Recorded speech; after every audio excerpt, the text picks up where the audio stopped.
Three takeaways from building a $300 million manufactured home community portfolio. I say this as a joke, but it is very true. Location, location, location. And the best deals are the best deals. Meaning you want to have people. When I say location, you want to have people in mass. You want to have millions in the metropolitan area that you go into and you look at deals. So I'd say number one, you pick your market. And I follow other people. I have other mentors that have crushed it, but they really go deep into the market.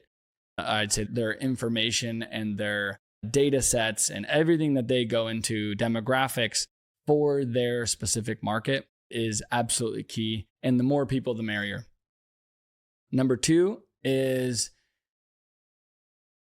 the simpler that you can keep a deal, a piece of real estate, whether that's multifamily, industrial, mobile home parks, the easier and the simpler the dynamic, the better. I'll give you an example. In manufactured home communities, if we own and operate any of the utilities, so a lot of the times, probably 20% of our portfolio is master metered electric, which means we pay one big master metered electric bill and then have to sub-meter and have sub-meters themselves, or a methodology to read and distinguish usage between different tenants. You want to know how much they use so that you can bill it back. I've had sellers tell me this park doesn't have any expenses because all the residents pay their fair share and it washes the expenses. Well, that doesn't mean you don't have expenses. You have to cash flow the master metered electric, the water sewer bill, if you have staff, obviously, but you have all of your main core expenses. You have to pay those. Now, the residents pay, and so it increases your gross income.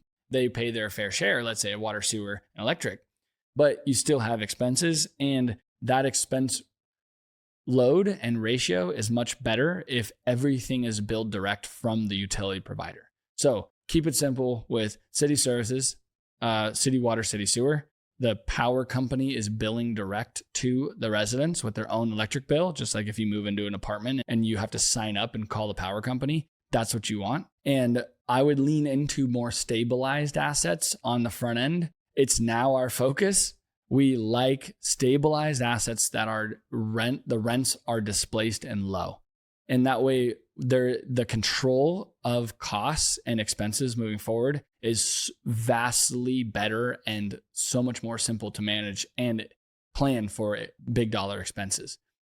Number three would be continue to pursue knowledge, to learn and grow from people and mentors and advisors, and basically surrounding yourself with people that can help you play up to the next level.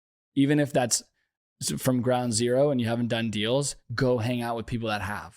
We have a lot of people in the office now that long term, who knows, they might end up going and building their own companies and buying their own real estate deals altogether. But it's fun for them to play with us right now and work with us because they can learn and play up.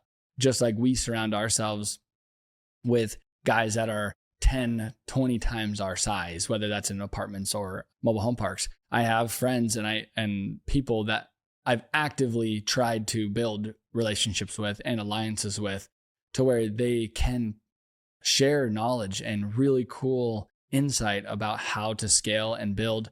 And I've learned 2 or 3 recent really great ideas from guys that have 10,000 plus units. And so it really is, you are who you hang out with. In business, it's very true too. And so that's a key point. That doesn't just happen. You have to seek out and go surround yourself with those people, go to events and be particular about who you want to surround yourself with. And then somebody that you can qualify and go, all right, they really are going to help me play up. I have a friend off the top of my head that he changed my life, I'd say, whether he knows it or not, in that I was thinking I was high on the hog and we were closing like 2 mobile home parks a year. In my head, we were really kicking butt and buying a lot of real estate, probably only maybe $10 or $15 million that year we bought.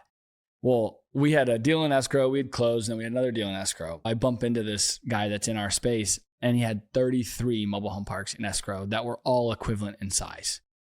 And it just sat me back. Oh, like there's a whole nother level.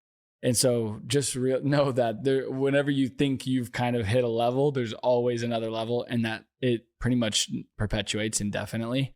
All right, if you're enjoying this content, hit the subscribe button and turn on notifications, and check out the description below for our websites listed. Thanks a lot for joining.